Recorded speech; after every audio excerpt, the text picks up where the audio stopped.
आप सभी से अनुरोध है, कृपया मंच पर अपना स्थान ग्रहण करें।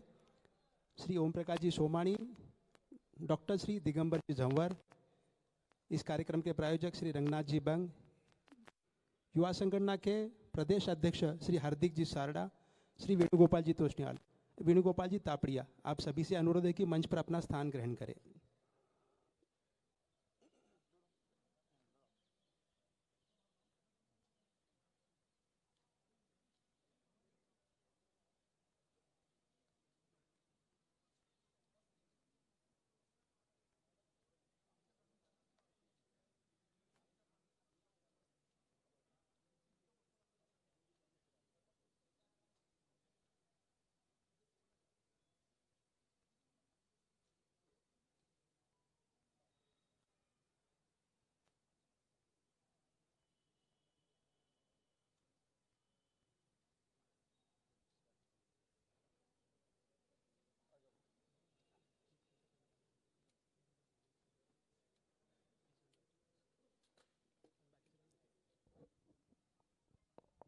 धन्यवाद। माहेश्वरी प्रगति मंडल की ओर से अपने सुवर्ण महोत्सव वर्ष के उपलक्ष्य में अनेक कार्यक्रमों का आयोजन किया गया है। इसी कड़ी में आज फैमिली इन्वॉल्वमेंट इन बिजनेस इस विषय पर चर्चा सत्र का आयोजन किया गया है। किसी भी व्यवसाय में परिवार का सहयोग सहभाग महत्वपूर्ण है। इसी विषय में आज डॉक्टर श्री दिगंबर जी झंवर अपने विचार यहाँ हम सबके सामने रखेंगे। आज के इस कार्यक्रम के विशेष अतिथि डॉक्टर श्री दिगंबर जी झंवर का सत्कार करने हेतु मैं अनुरोध करता हूँ श्री ओम प्रकाश जी सोमाणी कि वे श्री दिगंबर जी झंवर का सम्मान चिन्ह तथा बुके देकर सत्कार करें।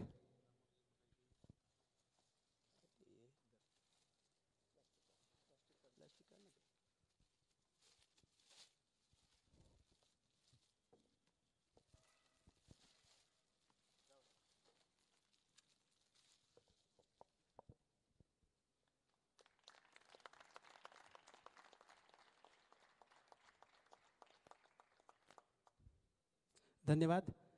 साथ ही आज के इस कार्यक्रम के प्रायोजक बंग डाटा, आज के इस कार्यक्रम के लिए एक शॉर्ट नोटिस पर श्री हार्दिक जी सारड़ा यहाँ पर उपस्थित है। आपका बहुत बहुत धन्यवाद। आपका सत्कार करने हेतु मैं अनुरोध करता हूँ मंडल के अध्यक्ष श्री ओम प्रकाश जी सोमाणी कि वे युवा संगठन महाराष्ट्र प्रदेश अध्यक्ष श्री हार्दिक जी सारड़ा का सम्मान करें।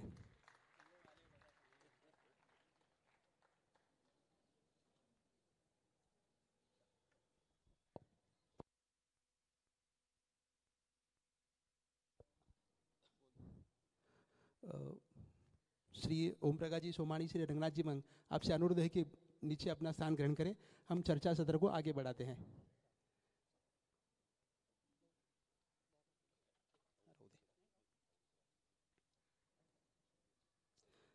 आज के इस कार्यक्रम चर्चा सत्र में विशेष रूप में उपस्थित हम सबके परिचित श्री श्रीनिवास जी भूतड़ा, आपसे अनुरोध है कि कृपया मंच पर आए। और श्री दिगंबर जी झंवर से अनुरोध करता हूं कि श्री श्रीनिवास जी भूतड़ा इनका सम्मान करें। श्री श्रीनिवास जी भूतड़ा सोलापुर में एक अभ्यासु और अनुभवी टैक्स सीए प्रैक्टिशनर के रूप में जाने जाते हैं।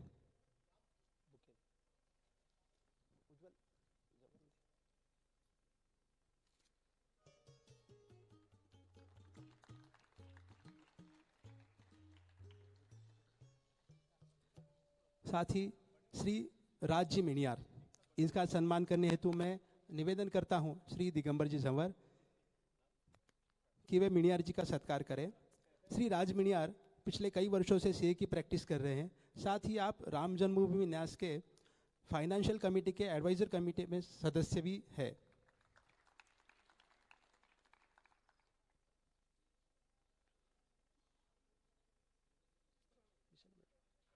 धन्यवाद। अब वक्त है आज के हमारे प्रमुख अतिथि डॉक्टर श्री दिगंबर जी झंवर के परिचय का। डॉक्टर श्री दिगंबर जी झंवर, नासिक जिले में साइखेड़ा गांव में आपका जन्म हुआ। कुशाग्र बुद्धि के डॉक्टर श्री झंवर जी ने भविष्य में एमबीबीएस की पढ़ाई करने का निश्चय किया, किंतु कुछ परिस्थितियों के चलते आपका यह सपना पूर्ण नहीं हुआ। आपने पुणे यूनिवर्सिटी से बीएमएस की डिग्री हासिल की और 1994 में पालघर में अपने क्लिनिक के माध्यम से रुग्ण सेवा शुरू की। सन 1997 में मेडिकल व्यवसाय में अपना कार्य शुरू किया। 2007 में अपने कुछ मित्रों के साथ मिलकर आपने इम्पल्स फार्मा प्राइवेट लिमिटेड नामक मेडिसिन उत्पादक कंपनी की शुरुआत की, किंतु 2013 में विपरीत परिस्थितियों के चलते आपने खुद ही इस कंपनी को चलाने का निश्चय किया। अपने इष्ट देव श्री दत्तात्रेय भगवान की कृपा से आपने मेहनत की और तरक्की भी की। आज doctor Jhanwar group of companies के चेयरमैन हैं, जिसमें Impulse Pharma Private Limited, Kamala Life Sciences Limited, Crooks Pharma Private Limited, Kitemark Health Care, Camford Health Care Private Limited आदि कंपनियां शामिल हैं। आज सालाना 300 करोड़ के टर्नओवर के साथ आपकी कंपनी भारत में दवाइयों के प्रमुख उत्पादकों में एक है। इस व्यवसाय में आपके साथ आपके भाई राजेंद्र जी झंवर, उनके सुपुत्र डॉक्टर श्री नीरज जी झंवर तथा आपके सुपुत्र श्री डॉक्टर पुष्कर जी झंवर भी जुड़े हुए हैं।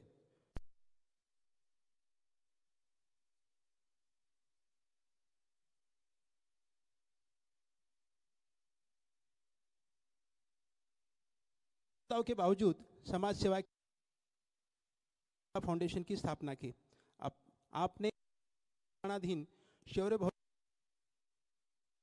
दिया, साथ ही उज्जैन महेश धाम के लिए 11 लाख योगदान दिया। करनाथ मालपानी महाराष्ट्र महेश सेवा निधि के माध्यम से 100 परिवार को प्रतिमाह सन 1998 पालघर की आपने स्थापना की तथा थाना जिला माहेश्वरी सभा के उपाध्यक्ष पद पर आपने अपनी सेवा दी है। इस सेवा के प्रति माहेश्वरी मंडल बोईसर द्वारा महेश भूषण पुरस्कार, भाईंदर जिला माहेश्वरी सभा द्वारा महेश गौरव पुरस्कार तथा महाराष्ट्र प्रदेश माहेश्वरी सभा द्वारा विशेष गौरव पुरस्कार से आपको सम्मानित किया गया। वर्तमान में आप जीवन ज्योत आई हॉस्पिटल के ट्रस्टी तथा शौर्य भवन अयोध्या के ट्रस्टी के रूप में कार्यरत है। अगर एक वाक्य में आपके बारे में कहा जाए तो सादगी, सरल स्वभाव, सफल उद्यमी तथा समाज सेवी, इन चारों गुणों का मेल है आप। मैं जोरदार तालियों से आपका स्वागत करता हूं, आपको आमंत्रित करता हूं डॉक्टर श्री दिगंबर जी झंवर।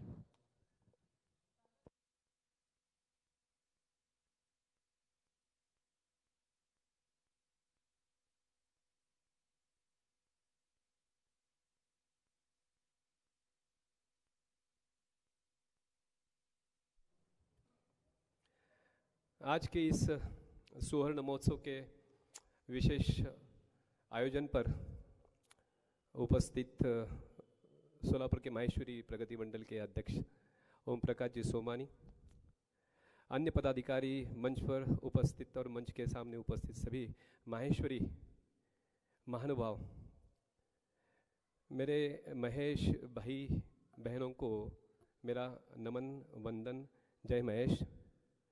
इस सुवर्ण महोत्सव के आयोजन पर प्रमुख वक्ता के रूप में मुझे यहाँ पर निमंत्रित करने हेतु जिन्होंने प्रस्ताव रखा, जिन्होंने इसे अनुमोदित किया, जिन्होंने उसे पारित होने दिया, उन सभी का हृदय से धन्यवाद। आपने मुझे निमंत्रित किया, सम्मानित किया और समाज के अनेक अग्रणी विशेष विभूतियों के साथ प्रत्यक्ष परिचित एवं इस प्रबुद्ध सभागार के सामने मेरा मंतव्य अभिव्यक्त करने का अवसर दिया। आयोजकों का हृदय के असीम धरातल से बहुत बहुत धन्यवाद। मैं आज आपके सामने जिस अभिगम के साथ अभिव्यक्त हो रहा हूँ, मेरे व्यक्तित्व, चारित्र, मेरे वक्तृत्व, कर्तृत्व, दातृत्व एवं नेतृत्व को जिन्होंने आयाम दिया, दिशा दी, उन सभी विभूतियों के प्रति मैं सर्वप्रथम कृतज्ञता सादर करना चाहूँगा। इस श्रृंखला में सबसे पहले हमारे इष्ट दैवत भगवान दत्तात्रेय आते हैं, जिनकी छत्र छाया में हमारा संपूर्ण परिवार सुरक्षित एवं प्रगति पथ पर है। हमारे नानी जी स्वर्गस्थ रामनाथ जी धूत, नानी जी कमलाबाई धूत, इन जिन्होंने हमें आध्यात्मिक एवं धार्मिक संस्कार दे, हमारे माता जी पिताजी जो सबसे बड़े प्रशंसक रहे, उनकी प्रशंसा की वजह से हमें हमेशा प्रेरणा चेतना मिलती रही। हमारे बड़े भ्राता राजेंद्र जी झंवर जो शुरू से उद्योग व्यापार में इनकी प्रमुख भूमिका रही है और मेरे मुख्य पथ प्रदर्शक भी वही रहे हैं। और अंत में अत्यंत महत्वपूर्ण मेरी धर्मपत्नी सहचारिणी योगिता जो इस सभागार में आज यहाँ पर उपस्थित है और मेरी वाणी को ऊर्जा देने का काम कर रही है। आपने हमारे परिवार में हमेशा स्नेह भाव और दायित्व का निरंतर परिचय दिया है। आप कमला फाउंडेशन की अध्यक्षा भी है। इनके नाम के पहले मैं हमेशा पतिव्रता सुयोग्यता लगाता हूँ। आप चौंक रहे होंगे कि पतिव्रता क्यों लगाया। उसकी वजह यह है कि एक वाक्य में बोलूं, जब भी ऋषि मुनियों ने पतिव्रता की व्याख्या की हुई थी, मुझे 100% विश्वास है कि योगिता की प्रतिमा सामने रख के ही उसकी व्याख्या की होगी। आज सोलापुर में यहाँ पर उपस्थित होकर मैं बहुत खुश हूँ, हर्ष उल्लासित हूँ। वो उसकी वजह भी एक विशेष है कि आज सुवर्ण महोत्सव है और आपके आयोजन भी उच्च कोटि का है। और किसी भी संस्था को निरंतर 50 साल तक सुचारू रूप से चला के रखना, उसे हमेशा ऊर्जित अवस्था में रखना अपने आप में एक बड़ी बात होती है। इसके लिए सोलापुर के जो मेरे महेश भाई बहन है, इनका समाज के प्रति जो स्नेह है, जो दायित्व है, इसका ये परिचय देता है। आप सब अभिनंदन के पात्र हैं। आपको बहुत बहुत धन्यवाद देता हूँ, अभिनंदन करता हूँ। पिछले 30 साल से मैं उद्योजकता में हूँ, उद्योग व्यापार कर रहा हूँ, थोड़ी बहुत समाज सेवा भी कर लेता हूँ। लेकिन पिछले 2 साल से मुझे कई जगह पर निमंत्रित किया गया, सम्मानित किया गया। इसका जब मैं अंतर्मुख होकर विचार करता हूं तो मुझे इसका तात्कालिक कारण कोरोना की आपदा और इंजेक्शन रेमडेसिविर जो उसमें लगने वाली दवा, यह दिखाई देती है। मेरा निजी अनुमान है। मैं संक्षिप्त में और शीघ्र ही इस पर, ये जो मिशन था उस पर बात करके मुख्य विषय पे आता हूँ। कोरोना की आपदा में इंजेक्शन रेमडेसिविर संजीवनी साबित हो रहा था, लेकिन इसकी मांग बढ़ने के कारण ये दुर्लभ होते जा रहा था और ये इंजेक्शन रुपये 5,000 की जिसकी कीमत है वो 50,000 में काले बाजार में बिका जा रहा था। कमला लाइफ साइंसेस लिमिटेड जो तारापुर में हमारी फैक्ट्री, जिसका मैं चेयरमैन हूँ, वहाँ पर इंजेक्शन रेमडेसिविर का उत्पादन प्रचुर मात्रा में हो रहा था और मुझे सौभाग्यवश अवसर मिला कि इस इंजेक्शन को मैं संपूर्ण भारतवर्ष में अपने ज़रूरतमंद महेश भाई बहनों को मुफ्त में उपलब्ध एवं वितरित कर सकूं। ये काम अत्यंत कठिन था। उसकी वजह यह है कि उसका उत्पादन और वितरण सरकार के क्लोजली मॉनिटर्ड, नियंत्रण और निरीक्षण में था। एक एक इंजेक्शन का हिसाब लिखा जा रहा था, लेकिन भगवान महेश की कृपा रही, ये जो असंभव सा जो काम था वो सफल हो पाया। इसके लिए मेरे अनेक महेश भाइयों का मुझे सहयोग मिला। उन सबका नाम लेना संभव नहीं, लेकिन इसमें जो अग्रणी समाज के जो थे, ज्येष्ठ श्रेष्ठ उद्यमी लोग थे, उनको मैं यहाँ से धन्यवाद देना चाहता हूँ। इसमें विशेष रूप से भिलवाड़ा से रामपाल जी सोनी थे, जोधपुर से आदरणीय श्री संदीप जी काबरा, नागपुर से आदरणीय श्याम जी सोनी, कल्याण से आदरणीय दिनेश जी सोमानी, मुलुंड से आदरणीय मानक जी काबरा। इन सभी के सहयोग के बिना ये असंभव था। मैं इस मन से उनको धन्यवाद देता हूँ, उनका सदैव ऋणी रहूँगा। उस समय मुझे 2 सवाल हमेशा पूछा जाते थे कि कानूनी सरकार की इतनी कड़ी पाबंदियां होने के बाद भी आपने ये काम जोखिम भरा क्यों किया, और किया तो किया, मुफ्त में क्यों किया? मेरा जवाब स्पष्ट होता था, मैं एक सच्चा माहेश्वरी हूँ और माहेश्वरी समाज का एक ब्रीद वाक्य है सेवा त्याग सदाचार। यही हमारा धर्म है, यही हमारे संस्कार है और मैंने तो सिर्फ जो समाज ने सिखाया उसका परिचय दिया, उसे निर्वहन करने की कोशिश की। उस समय आपको बताते हुए बड़ा गर्व और खुशी होती है कि मैंने मेरे 25 साल के मेडिकल प्रैक्टिस में कभी भी माहेश्वरी भाई और बहन से 1 रुपया भी फीस नहीं ली मेडिकल प्रैक्टिस में। तो कोरोना समय तो जीवन मरण का संघर्ष था, ऐसे समय तो मानवता का परिचय देना और पुण्य संचय का समय था। तो मैंने सोचा कि पैसा बटोरने की जगह इसे मुफ्त वितरित करें और पुण्य संचय करें तो वो प्रशस्त रहेगा। और इस किस्म की जो हमने स्नेह भाव और दायित्व अपने समाज के प्रति दिखाया, इसके उपलक्ष्य में मुझे समाज के हर स्तर से गौरवान्वित किया गया, पुरस्कृत किया गया, उत्साहवर्धित किया गया।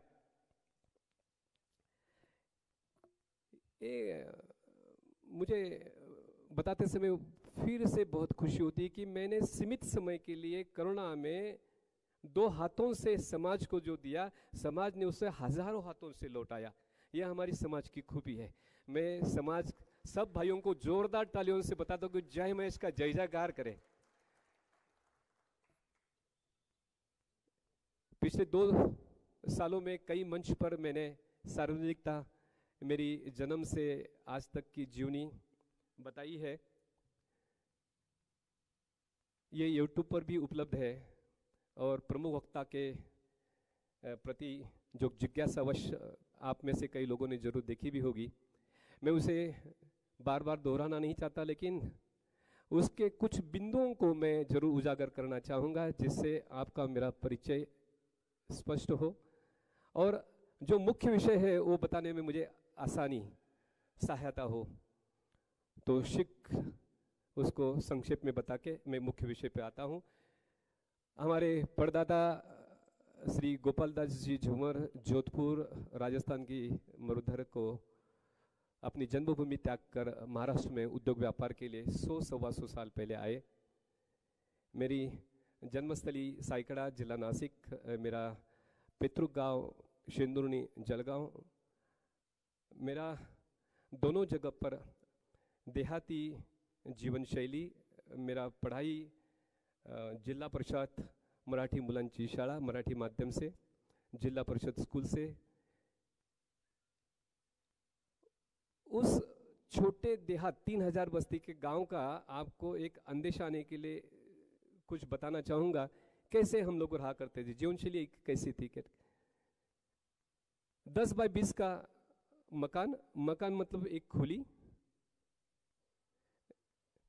जिसे फर्श नहीं, ट्यूब नहीं, फैन नहीं, पीने के लिए साफ सुथरा पानी नहीं, शौच शुद्ध की कोई व्यवस्था नहीं, मनोरंजन का कोई साधन नहीं, मम्मी मट्टी के चूल्हे पर रसोई करना, गोवंश गोबर से घर को लिंपना। बारिश के दिनों में बड़ी फजियत होती थी, 10 जगह से पानी गिर रहा था, फर्श ना होने से फर्श गीली होती थी।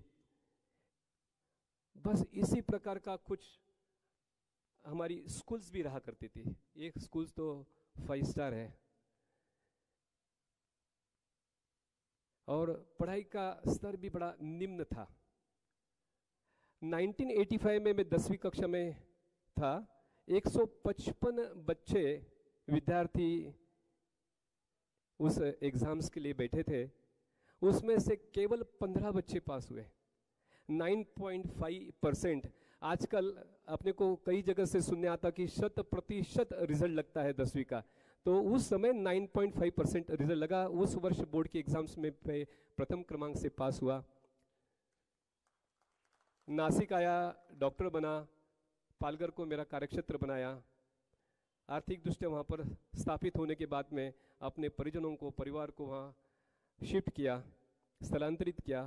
वहाँ पर पहले मेरा क्लिनिक, फिर रिटेल मेडिकल स्टोर, फिर होलसेल मेडिकल स्टोर, फिर अपने कुछ ब्रांड्स के प्रोडक्ट बना के उसकी मार्केटिंग की। फिर अपने 4 निवेशकों को लेके 2007 में हमने पहली फार्मास्यूटिकल आपका स्वयं का कारखाना शुरू किया। 2013 में निवेशकों को एग्जिट देकर मैं उसका सोलो एकलौता मालिक बना।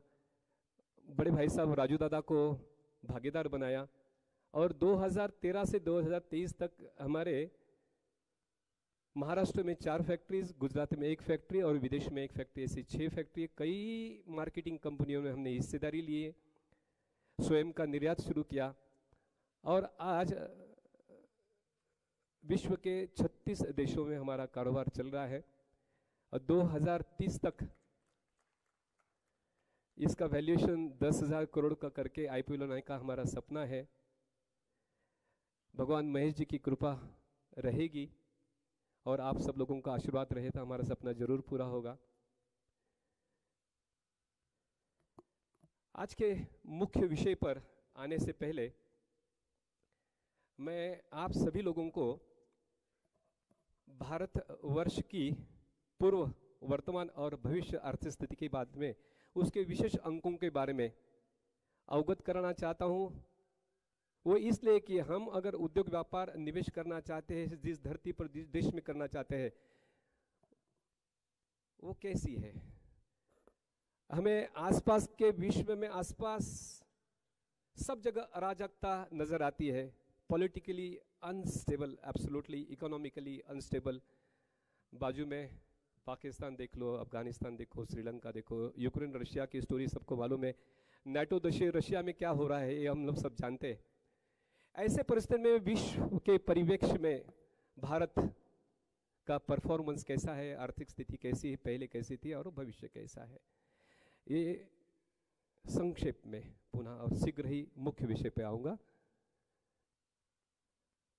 भारतवर्ष ये प्राचीनतम सभ्यता, विश्व की प्राचीनतम सभ्यता है।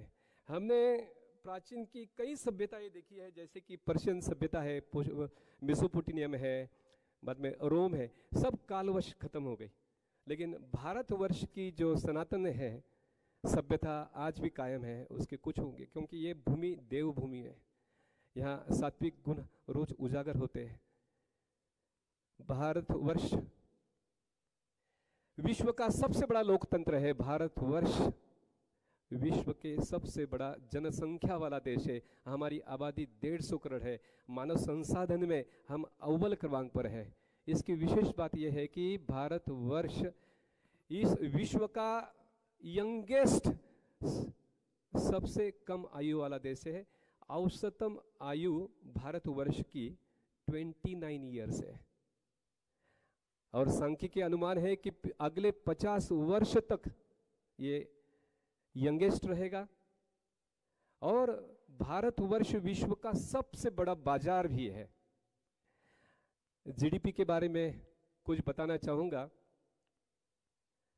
विश्व में सबसे तेजी से बढ़ने वाली अपनी अर्थव्यवस्था है। 2015 में जीडीपी के परिवेश में हम 10वें क्रमांक पर थे। 2015, आज 2023 है, आज हम 5वें क्रमांक पर है। अनुमान है कि दिसंबर 2024 तक हम लोग 4थे क्रमांक पर होंगे, 2030 तक हम लोग 3रे क्रमांक पर होंगे, 2040 को सर 2रे क्रमांक पर होंगे। मैं बहुत आशावादी हूँ। 2047 जब ये भारतवर्ष अपना शताब्दी, स्वतंत्रता की शताब्दी मनाते होगा, उस समय भारत विश्व की महासत्ता होगी, महागुरु होगा।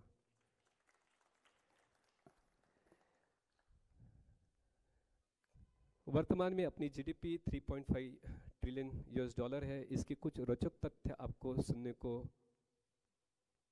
मजा आएगा। ये 3.5 ट्रिलियन का अगर हिस्ट्री देखे तो हमें फर्स्ट ट्रिलियन डॉलर प्राप्त करने के लिए 67 ईयर्स लगे, 67 साल।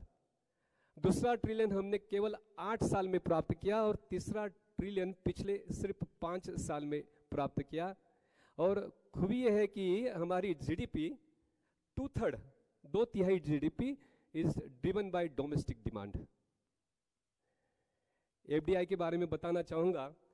प्रत्यक्ष विदेशी निवेश 1947 से आज तक अपने देश में $1 ट्रिलियन का विदेशी निवेश हुआ है। इसकी भी कुछ रोचक तथ्य ऐसे हैं, इसमें का 50% विदेशी निवेश केवल पिछले 8 साल में आया है।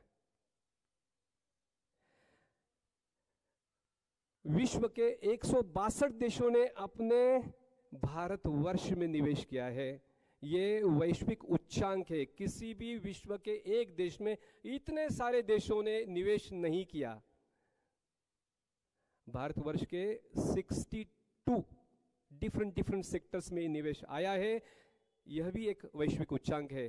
भारतवर्ष के 31 प्रदेशों में, मतलब almost all diversified, geographically diversified investment अपनी है। इससे क्या होगा? सर्वांगीण विकास, भारत का एक साथ विकास होगा। कोरोना के समय में पूरा वर्ल्ड स्टैंड स्टिल था, उस समय भी आर्थिक वर्ष 2021 में भी हमें एक उच्चांक ऐसा फॉरेन इन्वेस्टमेंट आई, $88 बिलियन। आपको बताते समय बड़ी खुशी होती है कि पिछले 8 सालों से हर वर्ष प्रतिवर्ष की तुलना में ज्यादा विदेशी मुद्रा अपने देश में आ रही है। हर वर्ष पहले वर्ष का उच्चांक तोड़ रहा है। स्टार्टअप्स के बारे में 2 मिनट में बताना चाहूंगा कि अब आदरणीय प्रधानमंत्री जी ने 2016 में इसकी जो शुभारंभ किया, उस समय रजिस्टर्ड सिर्फ 452 स्टार्टअप्स थे। आपको जानकर खुशी होगी, विश्व में सबसे ज्यादा स्टार्टअप्स भारतवर्ष में है। क्लोजली 100,000 मीन्स 1 लाख स्टार्टअप्स अपने भारत में है। और विश्व की सबसे ज्यादा यूनिकॉर्न कंपनीज इन स्टार्टअप्स में से उभर के आ रही है, और उसकी गति 1 startup becoming unicorn in every 15 days. आप ये गति प्रतिदिन बढ़ते जा रही है। आप just see the scale and pace of Indian economy. आप यहां पर बैठे हुए हर भारतीयों को गर्व होगा कि मैं भारतीय हूं। आपको विशेष रूप से ये बताने का मन मुझे इसलिए हुआ, यहाँ पर बैठे हुए विशेषतः युवाओं को प्रदेश जाके उधर निर्वाह के कोई संसाधन ढूंढने की जरूरत नहीं। यहाँ अनगिनत उपलब्धियां हासिल है और अनगिनत उपलब्धियां हासिल होगी। अगले 2 दशक भारत के हैं, कई लोगों का अनुमान है कि अगली पूरी शताब्दी भारत की है। और भारत की अर्थव्यवस्था में माहेश्वरी समाज का बड़ा योगदान हमेशा से रहा है। भारत का भविष्य अगर उज्जवल है तो हमारा सबका भविष्य उज्जवल है। फर्स्ट जनरेशन एंटरप्रेन्योर्स के लिए कुछ बातें बताकर आज का मुख्य विषय जो पारिवारिक व्यापार पर आता हूं। यहां पर मैं स्पष्ट निवेदन विनम्रता पूर्वक बताना चाहता हूं कि मैंने कोई भी उद्योग व्यापार विषयक डिग्री हासिल की नहीं है, या यह मेरा दावा भी नहीं है कि मैं एक सुप्रसिद्ध या सुपरिचित और यशस्वी उद्योजक हूँ। यह मेरी प्रतिमा या प्रतिभा भी नहीं है कि मैं यहाँ पर बैठे हुए सभी प्रबुद्ध सभागार को संबोधित कर सकूं। केवल सामान्य ज्ञान, जिज्ञासा और तर्कसंगत वैचारिक क्षमता से मैंने पिछले 25 साल जो उद्योग व्यापार किया, उसमें से जो मैंने आकलन किया वो आपके सामने रखूंगा। मैं आपको क्या देके जा रहा हूं मुझे मालूम नहीं, लेकिन मुझे पूरा विश्वास है कि यहाँ से बहुत सारा प्यार, आशीर्वाद और बहुत सारा ज्ञान जरूर लेके जाऊंगा इस युवा पीढ़ी से। तो शीघ्र ही कुछ बातें बताना चाहूंगा। You can take in nutshell that the tips. What is most important? The most important thing is that you should have the strong desire to become rich, famous, and to build a very big business. This continuous strong desire get converted into your thoughts, thoughts get converted into your action, action into your habits, nature, and then you get the attitude. And this attitude takes you to the destiny. So please set your highest goal considering your capabilities, your desire, your interest, your passion. Very famous quote from Executive Chairman of HDFC Bank, Mr. Respectable Deepakji Parikh. He says, set your goal to the highest top of your possibilities, and he gives an example of T20 cricket match. He says, in 20 overs, set your goal of 720 runs. What does that mean? 6 runs on each ball. Please believe in law of attraction. I personally believe. Please believe in power of subconscious mind. And remember always, if you born poor is not your fault, but if you die poor, 100% your fault. So just select a sector where you want to build your business in future. Take a formal education to get qualified. And to understand the theory part of that business, please don't rush behind collecting more degrees, more certificates. Take optimum education. Trust me, if you go on learning, it will just waste your precious working span of your life. If you want to be an academician, please collect degrees, certificates, PhDs. If you want to be an entrepreneur, take optimum education. Get qualified. Because business itself will teach you a lot, and business will make you master. Once you're qualified, join the desired sector to get experience. Continuous working in the same field make you expert. Qualification, experience, expertise will bring you knowledge, wisdom, and self-confidence. And that is the right time to quit from your job and start your own. See, this span from qualification, post-qualification to starting our own, it should not be more than 8 years. Just accommodate yourself to get experience, expertise, and quit from job in 8 years. Say, for example, you get qualified by the age of 22, and by the age of 30, you should start your own if you are first-generation entrepreneur. And to initiate your own business, please enter in trading, increase your product basket, enhance, expand your customer base, build a very good team, marketing team. And once you get the sizable market in your hand, shift to manufacturing. In manufacturing also, initiate with small scale, transform the business into medium scale, transform it into large scale. Ultimate aim shall always be to put a manufacturing unit. World history says economical development is 100% based on industrial evolution. So just put auditable infrastructure, build a very good marketing team, bring innovation and technology to your business to upgrade and update your business. Find out some USP product in your basket. And keep close eye on your competitors. Alibaba.com founder Mr. Jack Ma says, in entrepreneur's life, today is bad. Tomorrow is worst. But the day after tomorrow is beautiful. But irony of entrepreneurs, most of the entrepreneurs die next day evening. They don't ever exist to see the beautiful day after tomorrow. So, What the crux of the story is, crux of this saying is, please don't give up. Please exercise some patience. Failure is failure if you give up. So please don't give up.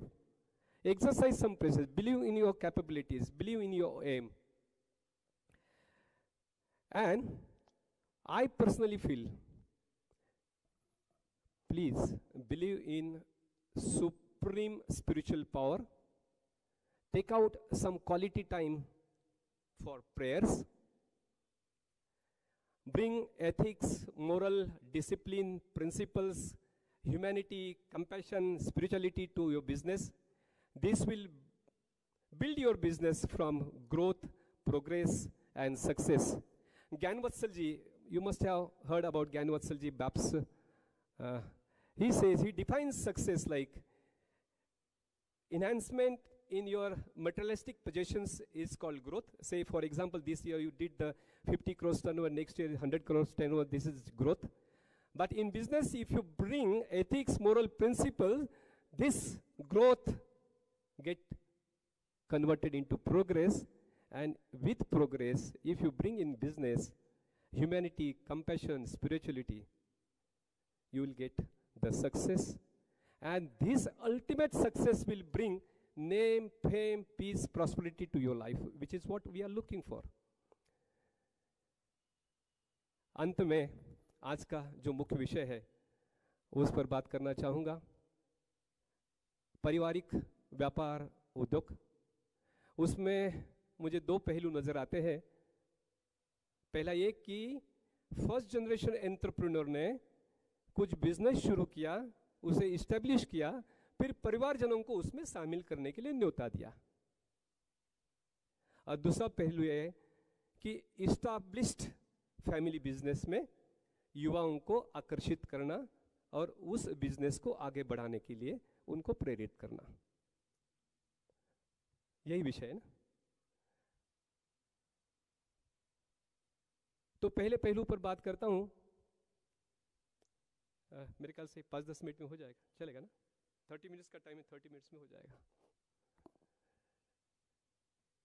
मैं स्वयं का उदाहरण देना चाहता हूं कि मैं first generation entrepreneur हूं।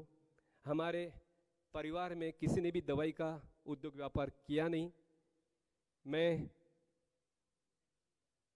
अपना घर छोड़ के 500 किलोमीटर दूर पालघर आ बसा। आर्थिक दुष्टा स्थापित हुआ, अपने परिजनों को वहां पर बुलाया। मैं वहां पर क्लिनिक डालने गया था, एक क्लिनिक, ओनली क्लिनिक, और अकेला शायद क्लिनिक ही अभी तक करते रहता था। जैसे मेरे 500 मित्र, जो हमारी एसोसिएशन है वहाँ के 500 डॉक्टर्स हैं, वो सभी लोग यही करते जो मैं करता था। लेकिन मैंने क्लिनिक से शुरू करके जो कमला ग्रुप ऑफ कंपनीज जो उद्योग समूह खड़ा किया, यह मुझे अकेले को संभव था नहीं। अभिगम था, कल्पना थी, लेकिन गांव से जो परिजनों को बुलाया, भाई को बुलाया, विशेष रूप से पिताजी को बुलाया, वो लोग वहां पर स्थलांतरित करके उनको उद्योग व्यापार से जोड़ा। तो उनको जोड़ने की वजह से आज यह दिन मुझे देखने मिलता है।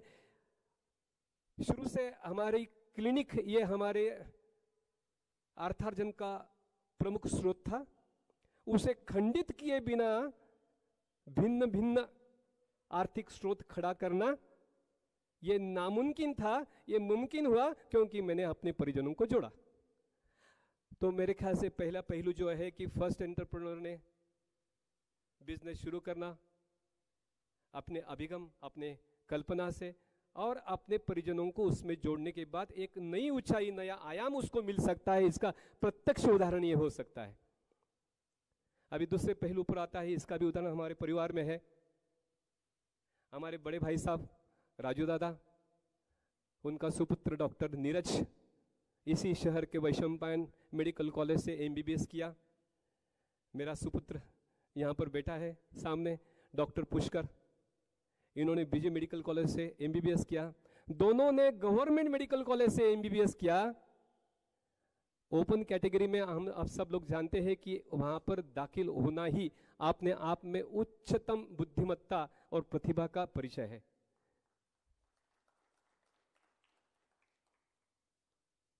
वो पोस्ट ग्रेजुएट सुपर स्पेशलिस्ट होकर अपना व्यवसाय खुशी से कर सकते थे।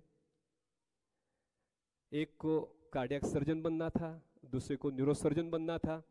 उनमें वो काबिलियत भी थी, शायद वो बन भी जाते, लेकिन परिवार का जो हमारा उद्योग व्यापार है उसमें सम्मिलित होकर उन्होंने अपना भविष्य बनाना चाहा, उसे प्रशस्त समझा। वो आज हमारे साथ जुड़े हुए हैं दोनों 1 साल से। मुझे लगता है कि बड़ा बिजनेस अगर आपको खड़ा करना है तो अपने पास उत्तराधिकारी सक्सेशन प्लान होना बहुत जरूरी है। युवा पीढ़ी अपने साथ अपने उद्योग व्यापार में जुड़ती है तो हम पिताओं के लिए अधिक कार्यशील होना, क्रियाशील होने के लिए एक ऊर्जा प्रेरणा मिलती है। नहीं तो कहीं करुणा है, बेटो तो अमेरिका रहे, यूके रहे, बच्चे अपने साथ जुड़ते हैं तो हमें और काम करने की ऊर्जा मिलती है और बड़ा काम करने की इच्छा होती है। मुझे लगता है कि अगर बच्चों को अपने व्यवसाय में लाना है तो हमें अपना व्यवसाय कैसा चाहिए? एक इन्वेस्टेबल चाहिए, स्केलेबल चाहिए, प्रॉफिटेबल चाहिए और रेप्यूटेबल भी चाहिए। हम लोग दिन भर काम करके अगर थक जाते हैं और घर पर आने के बाद अपने मुखारबिंद पर चिंता, भय, त्रागा, इरिटेशन, हमेशा इस किस्म का हमारा बर्ताव रहा घर में आने के बाद, तो बच्चे आप क्या बोलते हैं उससे ज्यादा आप क्या करते हो उस पर ऑब्जर्व करते हैं, निरीक्षण करते हैं। कोई भी बच्चा आपके साथ जुड़ना कभी भी नहीं चाहेगा। तो मैं चाहता हूं कि आप अपना उद्योग व्यापार अगर सच में अच्छा है, ड्रामा मत करना, सच में अगर अच्छा है, घर पे लौटने के बाद उसके अच्छे पहलुओं को उजागर करो, उसके बारे में बताओ और उसे वाव करके प्रस्तुत करो। अपनी लाइफस्टाइल एक हाई लेवल की चाहिए और उसको ये बताना है कि ये सब कुछ अपने समृद्ध व्यापार की वजह से हो रहा है। ये बहुत बढ़िया है बेटा, जुड़ जा। और बच्चे के लिए भी बहुत आसान हो जाएगा अगर वो अपने पारिवारिक उद्योग को जोड़ता है तो उसे जीरो से शुरू करना नहीं है, ऑलरेडी एस्टैब्लिश्ड बेंचमार्क है, एक मंच मिलता है। और कई साल के अनुभव से हमने अपने उद्योग व्यापार में उसे मुनाफे में कैसे रखे, इस किस्म की तरकीबें, खूबियां खोज निकाली रहती है। युवाओं को वो पहले दिन ही प्राप्त होगी। किसी भी विद्यापीठ में वो सिखाया नहीं जाता, कोई धंधा किसी को नहीं सिखाता।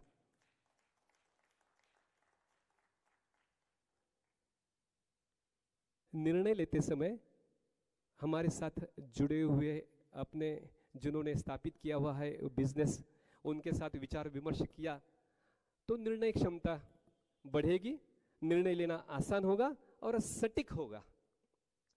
तो मुझे लगता है कि युवाओं ने अपने परिवार के साथ जुड़ना चाहिए। अगर पारिवारिक बिजनेस अच्छा है तो जबरदस्ती नहीं, कोई अस्मिता नहीं, बेटे को साफ बता दो कि इसमें कहीं रखियो को नहीं, तू थारो देख ले।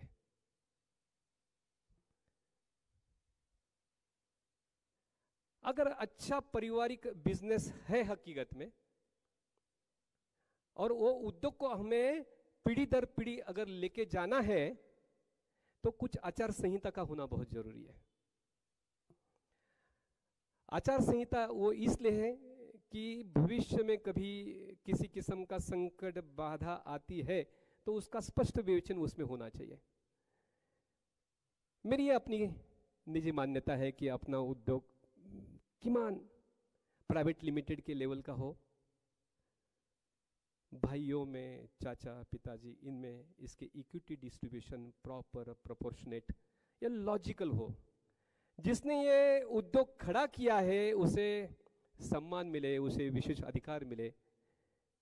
उद्योग व्यापार करते करते अगर भविष्य में किसी विषय को लेकर मत भिन्नता हो तो मन भेद ना होते हुए उसे कैसा सुलझाया जाए, किसी विषय को लेकर एक मत ना हो तो अंतिम निर्णय किसका हो सकता है?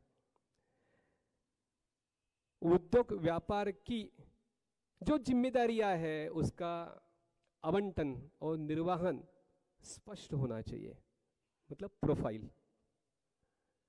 और सबसे इंपॉर्टेंट जहां पंगे होते हैं, विनी आईफोन लियो, मैंने भी आईफोन चाहिए, उन्हीं डायमंड रो सेट लियो, हमारे लोगों ने भी चाहिए। तो ड्राइंग, सैलरी, रिम्यूनरेशन या ऋण, मैंने बच्चा ने अमेरिका भेजनो है, 1 करोड़ रुपया लागी, कुछ हम लोग उसके आचार संहिता स्पष्ट करके रखे तो बहुत अच्छा रहे शुरू में, बाद में बहुत तकलीफ होती है। और उस उद्योग के सभी सदस्यों ने एक साथ बैठकर कुछ संस्कारिता प्रस्थापित करनी चाहिए। अपने बिजनेस में compulsory ethics, moral principle, discipline, humanity, compassion, आप स्पिरिचुअलिटी, लव, रिस्पेक्ट, जस्टिस, इन सब का होना बहुत जरूरी है। और सबसे इंपॉर्टेंट, पारिवारिक संबंधों को, उसकी महत्ता को पैसों के ऊपर, उद्योग के ऊपर रखना।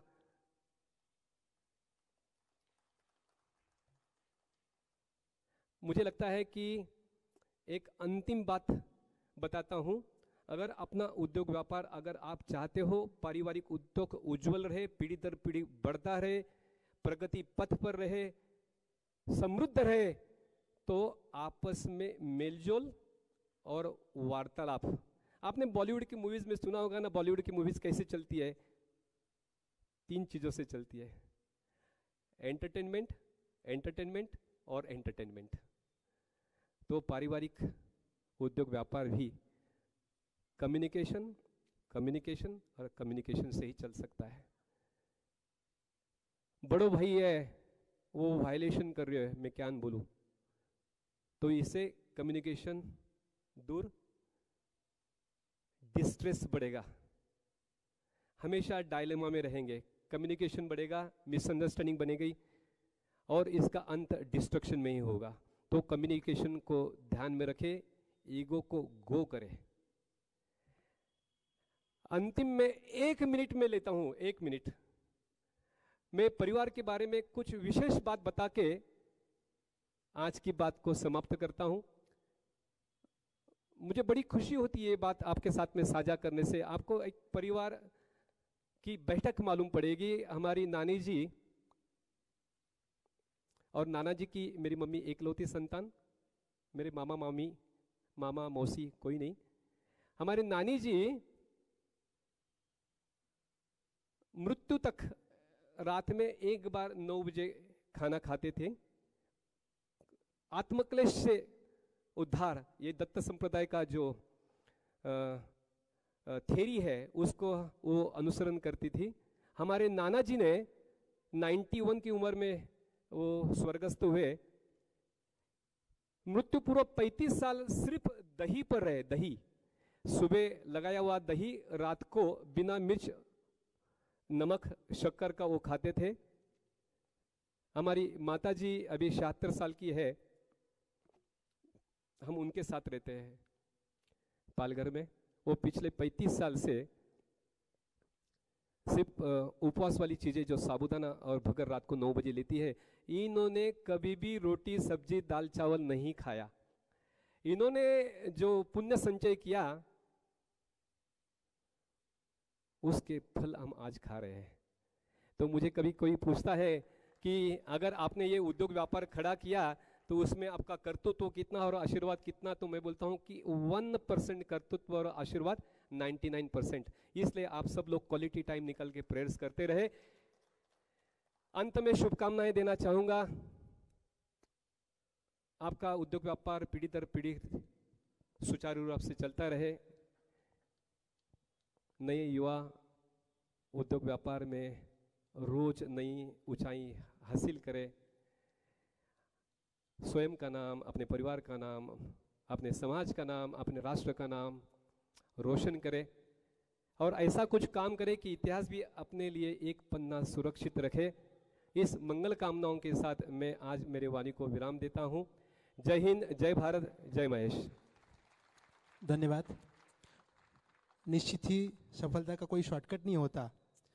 आज के इस आपके विचारों ने हम सभी को, आने वाले पीढ़ी को निश्चित ही विचार करने पर मजबूर कर दिया है कि हम नए अपने बिजनेस में कैसे जुड़े। इस चर्चा सत्र को आगे बढ़ाने के लिए मैं कार्यक्रम की डोर श्री राज मिणियार इनके हाथों सौंपता हूँ।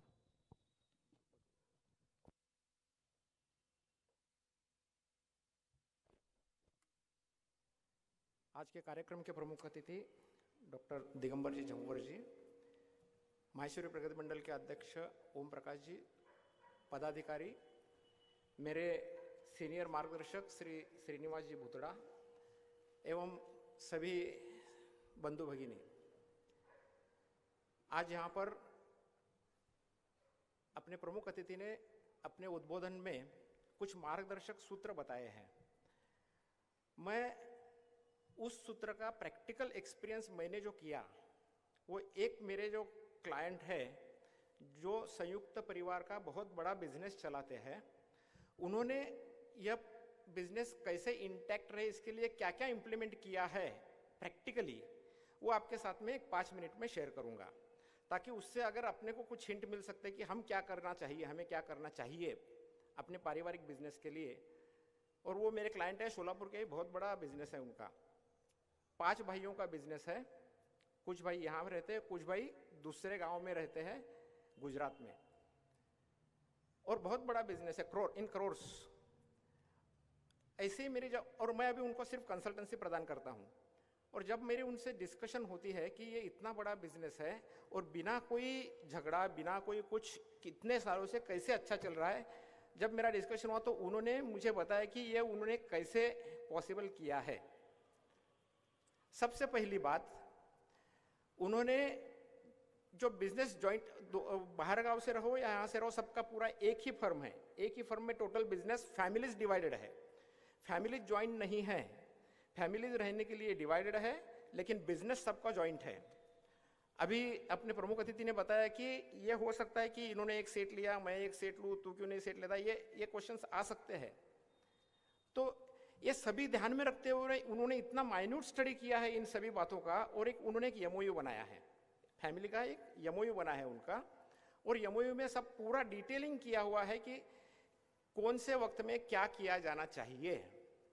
उनकी बहुत बड़ी 6 भाइयों की फैमिली है और 6 भाइयों के आगे परिवार है, और now 3rd generation is in the business, still without any, कुछ भी झगड़ा नहीं, कुछ भी नहीं, ये बिल्कुल अच्छी तरह से चल रहा है। तो क्या किया है उन्होंने? पहली बात, बिजनेस में पार्टनर कौन कौन रहेगा ये उन्होंने डिफाइन कर दिया। हर फैमिली से एक एक आदमी जो रहेगा वो पार्टनर रहेगा, उसका परसेंटेज क्या रहेगा। लेकिन तब सवाल आता है कि नेक्स्ट जनरेशन आ गई है, उनको हम कैसे इसमें सम्मिलित करें, नेक्स्ट जनरेशन को, वो भी उन्होंने डिफाइन किया है। अगर कोई लड़का बिजनेस ज्वाइन कर रहा है तो कम से कम, मैं उनके जो टर्म्स कंडीशंस है वो आपके सामने रख रहा हूं।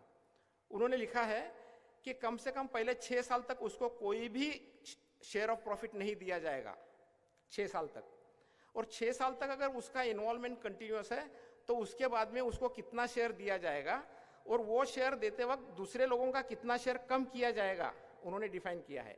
वो लड़का किसी का भी हो, किसी भी बच्चे का, किसी भी पहले जनरेशन का लड़का हो, अगर वो ज्वाइन करता है तो समझो, एक दूसरा कोई आदमी ज्वाइन ही नहीं करता है तो उसको शेयर नहीं मिलेगा। जो काम करता है उसको शेयर, वो भी 6 साल के बाद में, 6 साल तक उसको कुछ नहीं मिलेगा, उसको टेस्ट किया जाएगा 6 साल तक। ये पहली बात। 65 साल की उम्र होने के बाद में जो फर्स्ट जनरेशन है वो ऑटोमेटिकली रिटायर हो जाएगी। और उनका जो शेयर है, उनका पहले वो काम करते थे इसलिए शेयर ज्यादा था, उनका शेयर ऑटोमेटिकली रिड्यूस हो जाएगा। This is all in the MOU.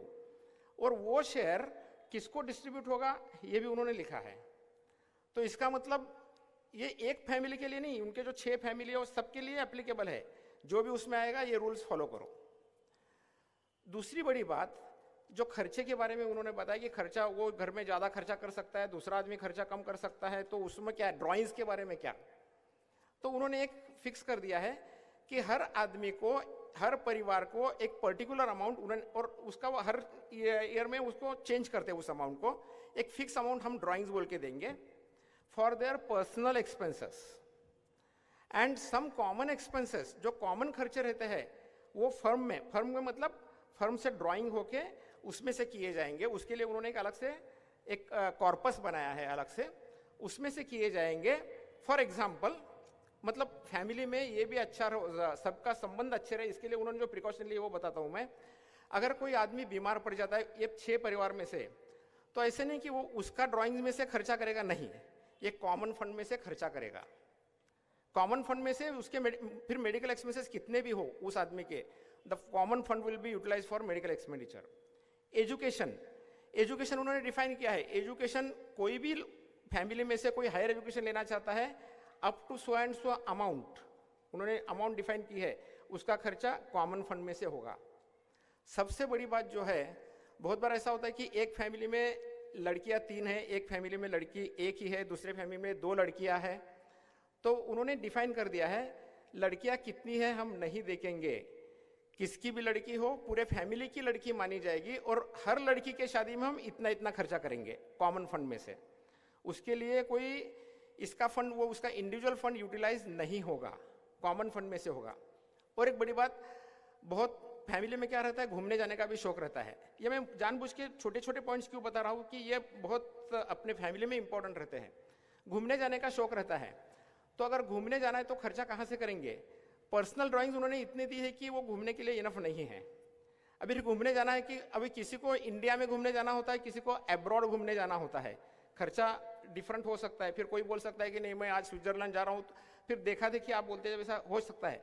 उन्होंने एक रूल बनाया है, आपको अगर घूमने को जाना है इंडिया में हो या अब्रॉड हो, ट्रैवल का टिकट एक्सपेंडिचर हम करेंगे कॉमन फंड में से, टिकट का खर्चा कॉमन फंड में से होगा। वहाँ रहने का, खाने का, पीने का खर्चा आप अपने पर्सनल ड्राइंग से करो। ऑटोमेटिकली अब्रॉड जाने वाले की लिस्ट कम हो जाती है, वहाँ का रहने का जाने का खर्चा ज़्यादा रहता है ना। और यहाँ पे भी आपका अगर कोई कार लेके जाता है तो उसका पेट्रोल डीजल का खर्चा कॉमन फंड में से होगा, उन्होंने क्लियर, लेकिन वहाँ रहने का खर्चा आप पर्सनल इसमें से करो। ये ऐसे उन्होंने इतने रूल्स बनाए हैं और ये रूल्स इतने स्ट्रिक्टली वो फॉलो करते हैं। अच्छा, दूसरा बात जो इन्होंने लास्ट में कहा कि communication communication and communication, very important point. उन्होंने एक रूल क्या बनाया है, हर साल उनकी पूरी परिवार की एक मीटिंग किसी हिल स्टेशन पे लेते हैं। वो 3 दिन की मीटिंग रहती है और उस मीटिंग की बाकायदा नोटिस सबको मेल से भेजी जाती है सबको, और वो मेल जाने के बाद में उस मेल में लिखा हुआ रहता है कि आप नेक्स्ट 2 डेज में आपके पिछले साल के जो कुछ भी ब्लेम्स है, किसके ऊपर मुझे इसने ये नहीं कहा, इसने ये नहीं कहा, इसने बिजनेस में ये नहीं दिया, जो भी ब्लेम्स है वो मेल पे डाल दो। सब ब्लेम्स जो भी कहना है आप मेल पे वो 2 दिन में डाल दो। और उसके बाद में जो हिल स्टेशन पे बैठते हैं, वहाँ जो बिजनेस करने वाले लोग हैं वो सभी मेल्स लेके बैठते हैं, एक दूसरे का वहीं पे आमने सामने खुलासा होता है। महिलाएं एंजॉय करती है और ये लोग उसका पूरा ये करते हैं। और नेक्स्ट ईयर का टारगेट सेट उस मीटिंग में होता है, नेक्स्ट ईयर का हमारा बिजनेस का टारगेट क्या है, और वो सेट करते वक्त सभी लोगों का उसमें सम्मिलित किया जाता है कि हर एक का मल्टीपल डाइवर्सिफिकेशन ऑफ बिजनेस है, मल्टीपल बिजनेसेस है उनके, तो वो लोग हर एक को कंसीडर करके हर एक का ओपिनियन लेके टारगेट देते हैं। पिछले साल के टारगेट का रिव्यू करते हैं, पिछले साल के टारगेट में कहाँ कम हुआ क्या, कहाँ ज़्यादा हुआ क्या, ये सब चीज़ें रिव्यू होती है उसमें, और अगले साल के टारगेट। और एक क्लियर है, जो भी कंप्लेंट है इसी मीटिंग में सॉल्व होगी, इसके बाद में no complaints, no internal complaints, और जो भी कहना है आमने सामने कहो, पीछे नहीं कहना है। एक दूसरे को बैक स्टेप, जो हम बोलते हैं ना, पीठ के पीछे बातें करनी है, ये बातें नहीं होती है उनमें। तो इसके लिए इतना सुचारू रूप से चल रहा है। And now what they are doing, अभी मतलब अभी उनका जो प्लानिंग, मैंने 1-2 दिन पहले हमारी कंसल्टेंसी की मीटिंग हुई, उन्होंने फैमिली ट्रस्ट बना लिए है अभी अलग अलग से, और वो ट्रस्ट में उन्होंने फंड डाल दिया है ताकि उसमें से उनकी जो लड़कियां है शादी होके गई है, उनको भी हर महीने कुछ न कुछ उसमें से जाता जाएगा। उसमें उन्होंने प्रोविजन क्या की है, अभी ये लड़की को तो मिल रहा है, समझो किसी दुर्घटना की वजह से वो लड़की नहीं रही, उसके नेक्स्ट जनरेशन को भी वो मिलना चाहिए। मतलब इतना डिटेलिंग उन्होंने उसमें किया है कि वह ये कौन से जनरेशन तक ये हर महीने का इंस्टॉलमेंट वो लड़कियों को या उसके नेक्स्ट जनरेशन को जाएगा। अच्छा, लड़कियां कितनी है, मैंने पहले ही बता दिया कि किसकी है कितनी है, ये सवाल ही नहीं है। हर लड़की को एक संबंध जो संभाला जाता है, मतलब लड़की बच्चियों से भी, अपने घर की जो लड़कियां हैं उनसे भी ये रिलेशन उन्होंने मेंटेन किया है। दूसरी बात ये उन्होंने मतलब कितना अभी ये इंसिडेंस हुआ नहीं है, लेकिन उनका थिंकिंग देखिए कितना माइन्यूट है। उन्होंने कहा कि अगर कोई करता आदमी एखादा फैमिली का जो अपने बिजनेस में एक्चुअली एक्टिवली वर्किंग है, अगर वो किसी मिसहैप की वजह से चला जाता है तो हमें क्या करना चाहिए, वो भी उन्होंने उसमें प्रोविजन की है। उसके वाइफ को कितना देना चाहिए, अगर ऐसे केस है तो उसकी वाइफ तो एक्टिव समझो नहीं है, तो उसे हम कितना परसेंटेज शेयर प्रॉफिट देंगे, क्योंकि शी शुड नॉट, उसको इनसिक्योरिटी फीलिंग नहीं होनी चाहिए, ये ध्यान में रखते हुए। लेकिन देखिए उनकी सोच कितनी आगे की है, ये और एक नेक्स्ट एग्जांपल देके मैं आपको बताना चाहता हूं। उसमें एक क्लॉज उन्होंने डाला है, अगर वो औरत रीमैरिज करती है तो क्या करना चाहिए। मतलब जब आप फैमिली बिजनेस, मैं ये बहुत ही दूर की बात कर रहा हूँ, माइक भी अपने लोगों में से बहुत लोगों को ये अभी तक हमने किसी ने सोचा भी नहीं, मैंने भी कभी देखा नहीं था कि इतनी प्लानिंग होती है। तो इस प्रकार उनका ये एमओयू बना हुआ है एक, और वो एमओयू सभी ने साइन किया हुआ है। एक आदमी है नो डाउट उसमें जो डिसीजन मेकिंग अथॉरिटी का है, लेकिन वो आदमी ऐसा है कि वो सबको पूछे बगैर। एंड सी पारिवारिक बिजनेस में सबसे इंपॉर्टेंट क्या रहता है मालूम है क्या, जो आदमी मेन डिसीजन मेकिंग है ना, अगर उसका खुद का स्वार्थ ना होना तो वो पारिवारिक बिजनेस बहुत अच्छा चलता है। उसका स्वार्थ नहीं होना चाहिए, अगर उसका खुद का स्वार्थ कहीं आड़े आ जाए ना तो सब पूरा डिसमेंटल हो जाता है। तो इस प्रकार हमारे परिवार के लिए क्या आवश्यक है यह हमें देखना चाहिए। यह सब करते वक्त एक बात मुझे जो अपने आपके अतिथि जी से भी पूछना था कि भाई हम ये सब कर रहे हैं, अभी हमारे बहुएं सब पढ़ी लिखी आ रही है, हमारी जो बहुएं आ रही है पढ़ी लिखी आ रही है, उनको हमारे बिजनेस में इन्वॉल्व करते वक्त हमें क्या सोचना चाहिए, और ये करते वक्त सबसे इंपॉर्टेंट उनका फैमिली लाइफ और उनका बिजनेस लाइफ, इसका बैलेंस कैसे किया जाए, इसके ऊपर आप थोड़ा सा मार्गदर्शन करें। और कुछ बातें जैसे भी क्वेश्चन आंसर चलेगी आएगी, हम लोग उस पर शेयर करते रहेंगे। बहुत बहुत धन्यवाद।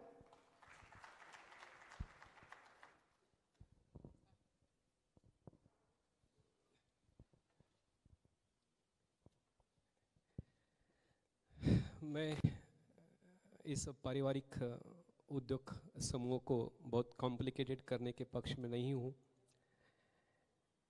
जिन्होंने इसे शुरू किया उसी टाइम अगर ये प्राइवेट लिमिटेड है या लिमिटेड कंपनी है तो उनके शेयर्स का डिस्ट्रीब्यूशन उसी पहले दिन ही हो जाता है।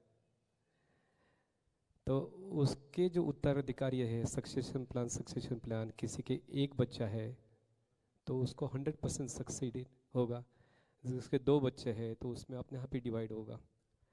ये जब तक अभी आपने जो सवाल पूछा, बहुएं आ रही है और उनको अपने उद्योग व्यापार में सम्मिलित करना तो कैसे करें, मुझे लगता है हमें 2 विषय को एक साथ नहीं देखना चाहिए। Share holding is different and professionally अपने उद्योग व्यापार में काम करना ये उद्योग, हमें उसकी क्वालिफिकेशन, उसकी एक्सपीरियंस देखकर उसे एक अच्छी जिम्मेदारी, रिस्पेक्टेबल जिम्मेदारी अपने उद्योग व्यापार में देना चाहिए। क्योंकि हम परिजनों को क्यों ला रहे हैं, क्योंकि हमें अपने लोगों पर एक अधिक विश्वास होता है। कुछ गड़बड़ हुई तो घी थाली में ही है, तो उनको हमें ये देखना का इस एक्सपीरियंस का, इस क्वालिफिकेशन के, अगर कोई कैंडिडेट हम इंटरव्यू लेके अगर अपॉइंट करते हैं तो उसको हम लोग कितना दे सकते हैं, उससे थोड़ा ज़्यादा देके उसको अकोमोडेट करें। बस इसी किस्म की उनको जरूरी नहीं कि शेयर्स दिए अभी कोई भी, तो उनको उनका रिम्यूनरेशन, उनका सैलरी रिस्पेक्टेबल जावे, यही हम ज़्यादा से ज़्यादा कर सकते हैं। धन्यवाद। यहाँ पर उपस्थित और किसी को भी कोई प्रश्न पूछना हो तो आप प्रश्न पूछ सकते हैं। आप हाथ ऊपर कीजिए, माइक आपकी टेबल पे आ जाएगा।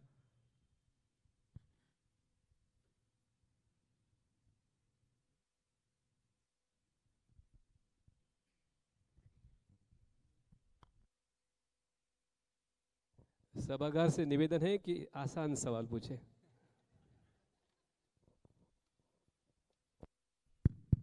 जय श्री कृष्णा। मेरा नाम तेजस्विनी श्रीकांत तापड़िया है। I am also an emerging entrepreneur and my question to you is, two generations coming together is the biggest team, no doubt. But how to bridge the generation gap? मतलब वो जो एक हल्का सा gap है, how do you close it and how do you make the most out of it? Hello, बहुत अच्छा सवाल है, लेकिन ये बहुत मुझे लगता है आउटडेटेड सवाल हो जाएगा. क्यों? Sorry, please take it very positively. मैंने मेरे दादाजी को और पिताजी का जो व्यवहार था वो देखा. पिताजी हॉल में आते, पिताजी अंदर के रूम में जाते थे. एक जगह पर दादा बैठे तो पिताजी कहीं वहां पर बैठे. कभी आमना सामना करने की हिम्मत नहीं. पिताजी बैठे तो दादाजी बैठे तो पिताजी खड़े रह रहे. उनमें कभी कम्युनिकेशन मैंने मेरी जिंदगी में नहीं देखा. मेरा बचपन से इंटरेस्ट रहा है, सबके साथ बैठा हूं मैं, दादाजी के साथ, पिताजी के बाद. जो सबसे बुजुर्ग लोग रहे वो मेरे सबसे ज्यादा प्रिय रहे. और दादाजी को और पिताजी को मैंने देखा. बाद में मैंने मेरे पिताजी को और मैंने देखा कि एक आदर तो है, लेकिन हम सामने हमने बैठते बातचीत तो करते थे. ऐसा नहीं कि पिताजी यहां आए तो मैं कहीं अंदर के रूम में भाग गया. तो अंतर कम हो गया. दादाजी, पिताजी, पिताजी, मैं स्वयं. अभी मैं और मेरा लड़का गले में हाथ डाल के घूमते हैं, हर जगह साथ में घूमते हैं, होटल में, हर किस्म का काम, और दिन भर गप्पे मारते रहते. क्या अंतर रहा? तो ये मेरे ख्याल से जनरेशन गैप बहुत कम कम होते जा रहे हैं. उसकी मुख्य वजह मुझे लगती है एजुकेशन एंड एक्सपोजर. बस मुझे लगता है कि I have tried to answer your question. तो जैसे आपने अभी कहा, ऐसा ही माहौल हमारे इधर भी है. बट एक सिंपल सा example, like when you are working in the same office, young generation का होता है थोड़ा सा impatience and you know may be will find a little shorter way. And मतलब ऑब्वियसली पापा या फिर बड़े पापा, दे आर एक्सपीरियंस्ड. तो फिर वो हल्का सा डे टू डे लाइफ में I am asking, this generation gap that you just mention, that is not there obviously with the evolving things. But या डे टू डे लाइफ. तो मेरे ख्याल से आपके सवाल में ही जवाब है. नए जनरेशन को इम्पेशेंट शुरू में होना है, धीरे धीरे एक्सपीरियंस के साथ भी वो भी पेशेंट हो जाएगी.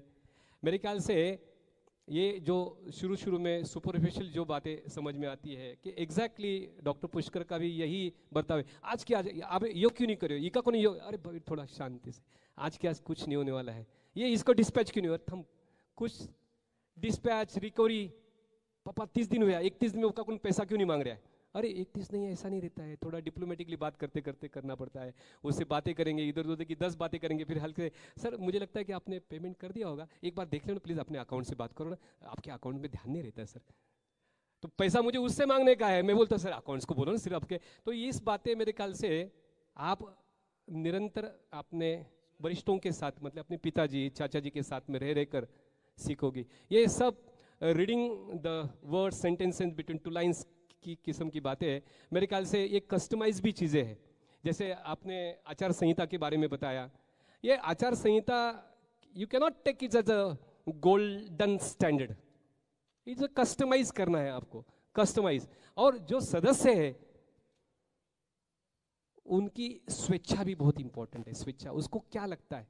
अगर ये परिवार का बहुत अच्छा बिजनेस चला, उसमें से एक सदस्य है नहीं यार मैंने कंफर्टेबल नहीं लग रहा, मैंने अलग होना, तो उसकी भी तो कुछ व्याख्या होनी चाहिए. जबरदस्ती किसी को खींच तो नहीं सकते बिजनेस में. तो मेरे ख्याल से आपका जो जनरेशन गैप है ना, आप इस सभागार से जाने के बाद बिल्कुल भूल जाओ. इम्पेशेंट तो आपको होना ही नहीं है. जैसे आपका एक्सपीरियंस बढ़ते जाएगा ना, तो अपने आप में पेशेंस आएगा. धन्यवाद. इसमें मैं कुछ थोड़ा सा ऐड करना चाहूँगा कि 2 क्वालिटीज अगर हम डेवलप करते हैं, एक क्वालिटी तो दोनों में होनी चाहिए, जो listening. You should be a very good listener. Okay, ये this is for both generation. Okay, number 1 कि अगर हम पहले सामने वाले की पूरी बात सुन ले. और जो यंग जनरेशन है ना, वो टेक्नोलॉजिकली बहुत एडवांस्ड है. एंड हम जो पुरानी जनरेशन है, उनको उस एडवांस टेक्नोलॉजी के क्या क्या बेनिफिट्स है, ये अगर यंग जनरेशन समझा के दे देना, definitely it will be very much helpful to us. Number 1. Number 2, जो फर्स्ट जनरेशन है, जो हमारी जनरेशन है, मैं उनको ये चाहूँगा कि आप motivation is the best tool to involve the young generation into the business. आप अगर वो थोड़ा भी काम कर देना तो उसकी पीठ थपथपाओ, उस 10 रुपए का काम करे तो 100 रुपए की शाबाशी दो उसे, देखिए वो कैसे घोड़े की तरह दौड़ा है कि नहीं। That is the most important thing in our business. ये जो मोटिवेशन की बात है तो ये सब जगह पर एप्लीकेबल होती है। अपने प्रोफेशनल्स भी जो लोग रहते हैं, एप्रिशिएशन जिसको हम लोग बोलते हैं, एप्रिशिएशन के बिना उनको एक मोरल ऊर्जा प्रेरणा मिलती ही नहीं आगे बढ़ने के लिए। कि एप्रिशिएशन जरूर नहीं कि मॉनिटरी लेवल पर ही चाहिए, सिर्फ शब्द भी बहुत इंपॉर्टेंट होते हैं। तो इसी किस्म से जैसे इन्होंने बताया कि you be patient, be good listener, और सुनने के बाद इमीडिएट रिएक्ट करने की जगह पर थोड़ा रिस्पॉन्ड करना, instead of reacting respond well. तो मेरे ख्याल से बहुत सारी बात होती है। और एक वापस कस्टमाइज है, हर एक को अपना अपना ढूंढना ही पड़ेगा।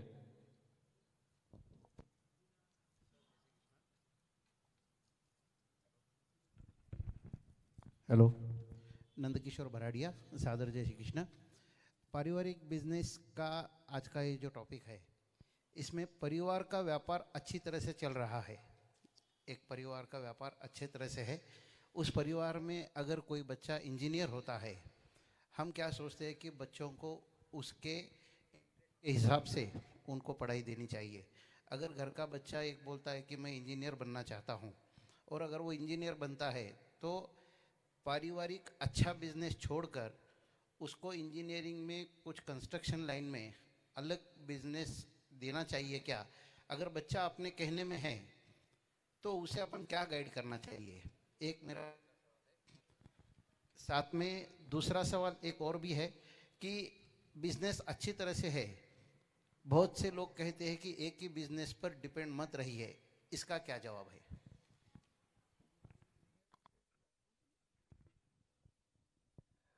पारिवारिक बिजनेस का यह कतई मतलब नहीं कि पूरे खानदान में पीढ़ी दर वही चद्दर की लूम्स चलाते रहे।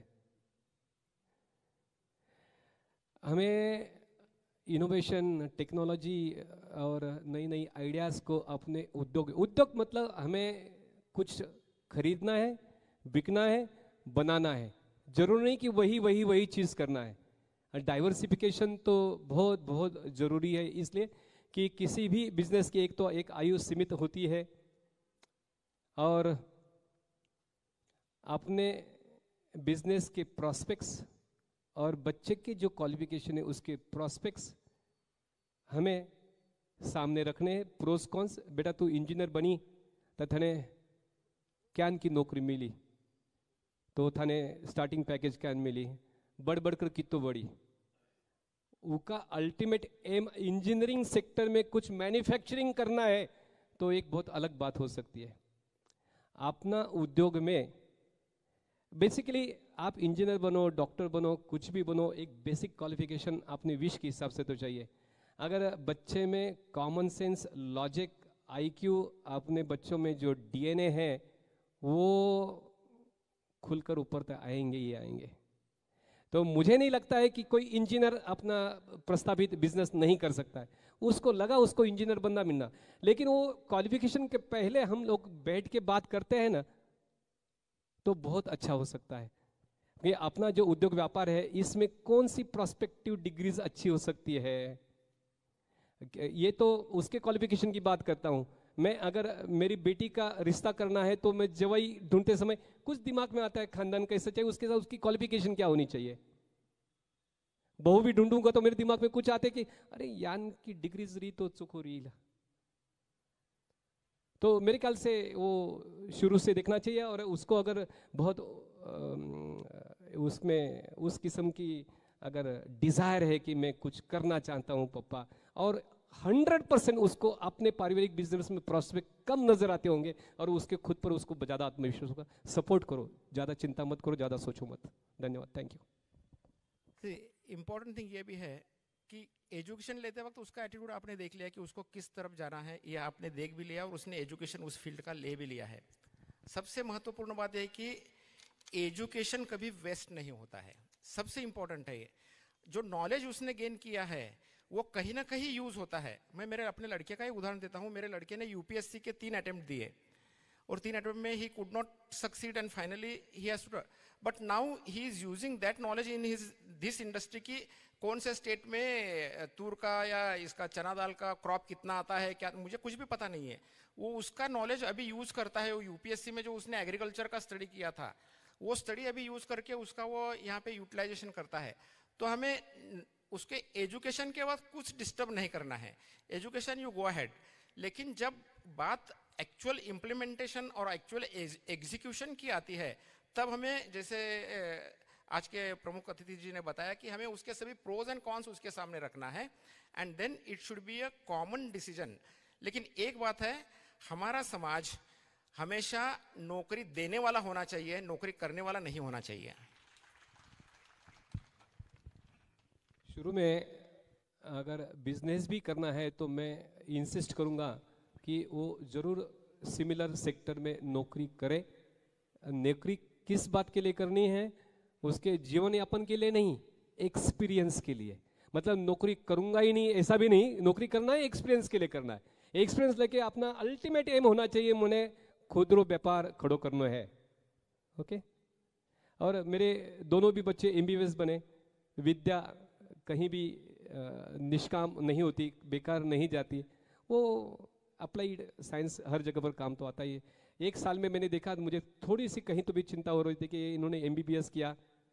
मुझे कई लोग बोलते हैं तुमने 2 सीट बेकार की, लेकिन मुझे लगता है कि उनको जो पढ़ाई करना था किया, उससे ज्ञान प्राप्त किया है, वो मेडिसिन फार्मा में अप्लाइड करते हैं और बहुत अच्छा काम करते हैं। और नाम के आगे डॉक्टर लगने से मेरी अपनी निजी मान्यता है कि एक अच्छा ऑरा भी तैयार हो जाता है। Thank you. और किसी को कुछ पूछना है?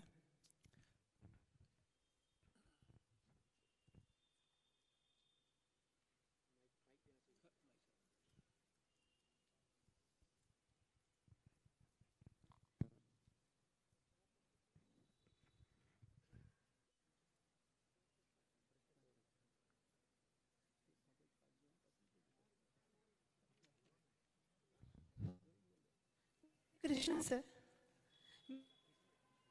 हेलो, जय Shri Krishna. Hello sir, are you able to hear me? Yeah, you are audible. Yeah, education is so.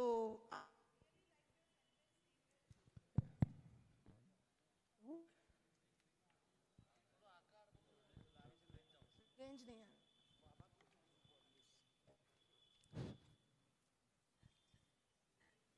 Optimum education बात किया था, डेफिनेट। थोड़ा प्लीज आगे की ओर आइए, कुछ रेंज का इशू हो सकता है। I heard you well. I understood your subject. You wanted to tell me you removed the subject of optimum education.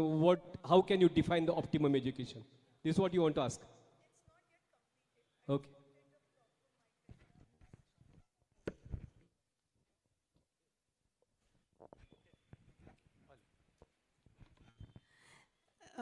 Can I complete it now? You are able to hear? Yes, madam. Actually क्या होता है कि I take a classes for chartered accountant students. So Amazing. 10% of the students they complete chartered accountancy. As the sir has just now told me, कि his son has just now told everyone, right? His son has attempted thrice UPSC exam, but he could not clear. So what is the definition of that optimum education? क्योंकि आपने बहुत अच्छा word use किया था कि optimum education लेना जरूरी है। अभी कोई लड़का बीकॉम है but he is doing wonderful business, वापस से वो शादियों का प्रॉब्लम आता है कि तो डिग्री का भी एक बहुत बड़ा इशू है। पीयर प्रेशर भी होता है कि वो उसका बेटा सीए बन गया, इसका बेटा ये बन गया, उसका बेटा एमबीए बन गया, फलाना degree, like you know you have so many thing from this university and that university. मुझे सब में बेस्ट, मतलब जो आपका मैंने पूरा लिख के तो लिया है, लेकिन उसमें मुझे सही लगा कि optimum education is the best thing. And you said कि we are wasting years and years together in not taking that practical experience, जो मैंने सिंधी लोगों में देखा है। सिंधी व्यक्ति जो बिजनेस कराना चाहते हैं वो बिठा देते हैं 10वीं में, बैठ जा बेटा गल्ले पे, and they are so freely doing the business. Marwaris are top most, but I feel this generation, इसके बाद जो जनरेशन अभी आ रही है, सारी जनरेशन, मैं आज 20-25 साल से पढ़ा रही हूँ। I have seen the earlier generation, I am seeing this generation. I feel the earlier generation is like a university, वो पूरी एक विद्यापीठ है। वो बिल्कुल एक यूनिवर्सिटी है, लेकिन ये जनरेशन बहुत वीक एंड थॉट्स में वीक, एंड फिर इंडिपेंडेंसी की एक रेस है कि मेरे को थाका साथ मना नहीं करना, मना मारो खुद को की तो डेवलप करना, you know this is also becoming a big problem, like we are not making them understand. Like Sindhi के बच्चे को पता है कि यार मेरे को मेरी पापा की गादी संभालना है, ये हमारे महेश्वरियों के साथ क्यों नहीं हो पा रहा है। एंड ऑप्टिमम का एक बार मुझे लगता है कि you should be really really very clear about it, because the most beautiful word which I am searching since years, you have used it. Thank you so much. सबसे बढ़िया जोरदार तालियों मैडम के लिए।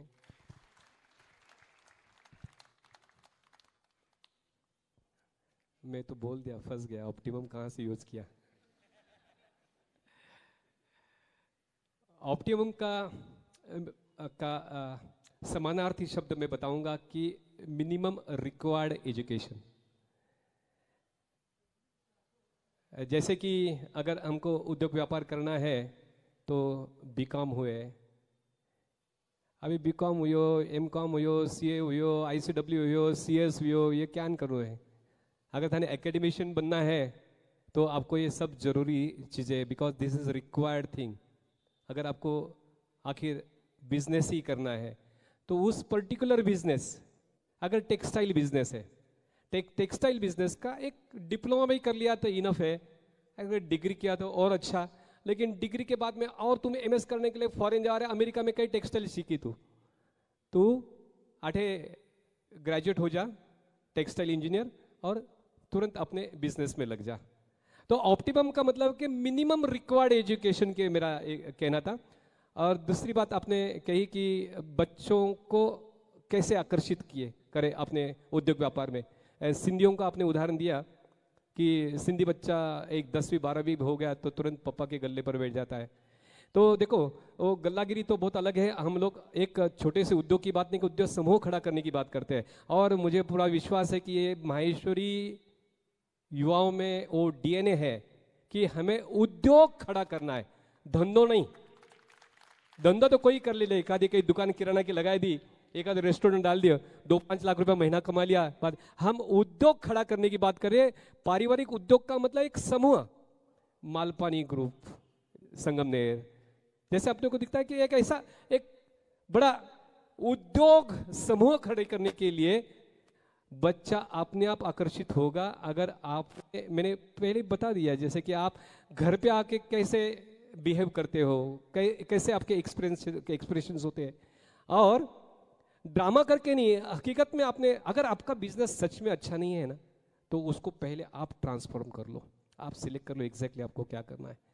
क्योंकि बिजनेस की कोई आयु नहीं होती है। आप go on learning, go on transforming, update, upgrade your business, then only you invite your next generation to join you. और बताने से अच्छा दिखता है, दिखेगा तो आराम से आपका बच्चा आपके बिजनेस में ज्वाइन होगा। Thank you.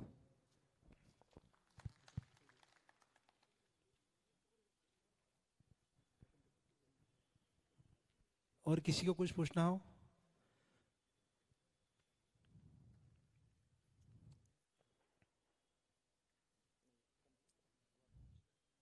यहाँ पर सोलापुर में 900,000 माहेश्वरियों के घर है, एंड कईयों के 99% उद्योग व्यापार में लगे हुए हैं, और कईयों के पारंपरिक या पारिवारिक बिजनेस भी होंगे।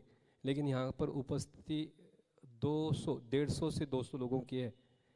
तो मुझे लगता है कि इतनी उदासीनता क्यों है सर? आपके लिए, आप एंकर, आपके लिए आयोजक के लिए, क्यों आप इसको प्रोपोगेट नहीं कर पाए, या लोगों को इस विषय में रुचि नहीं, या प्रबुद्ध है, सब जानते हैं? इस विषय के लिए लोगों को प्रमोट भी किया था, सबको बहुत सारे कॉल भी किए, पर्सनली 100-150 फैमिली के लिए हमने पर्सनली कॉल भी किए थे। और मुझे लगता है कि हमारी ओर से, मंडल की ओर से कुछ कोशिशों में कमी नहीं रही।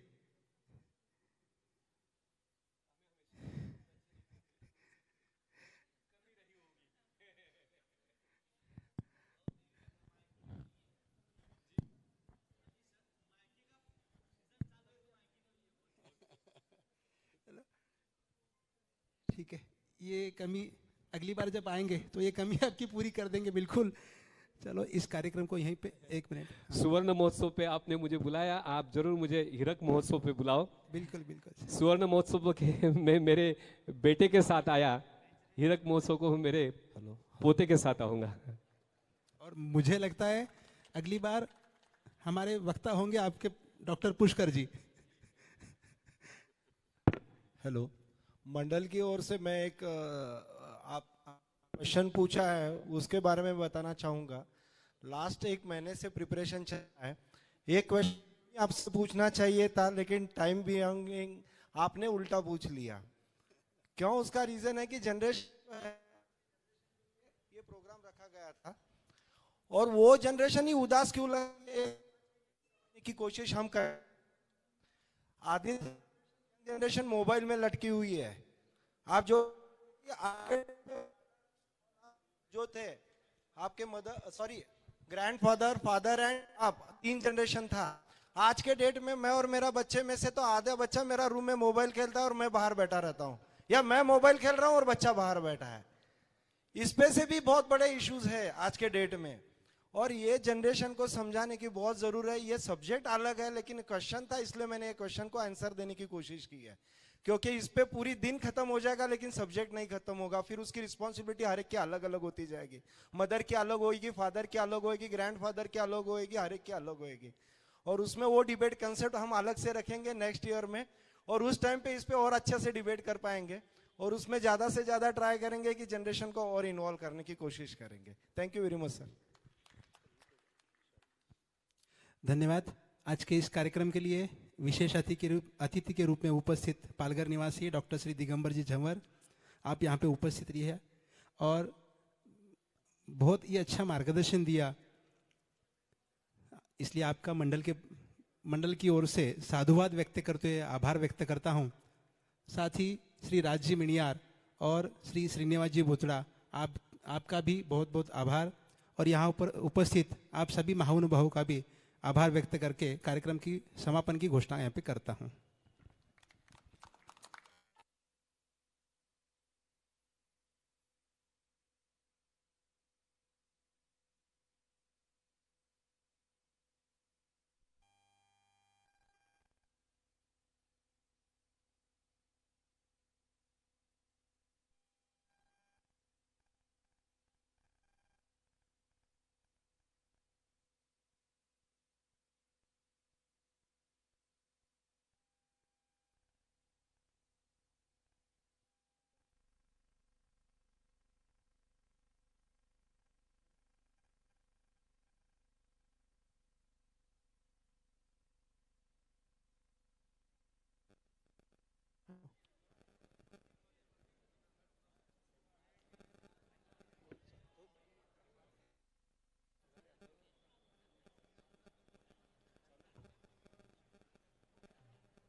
हेलो,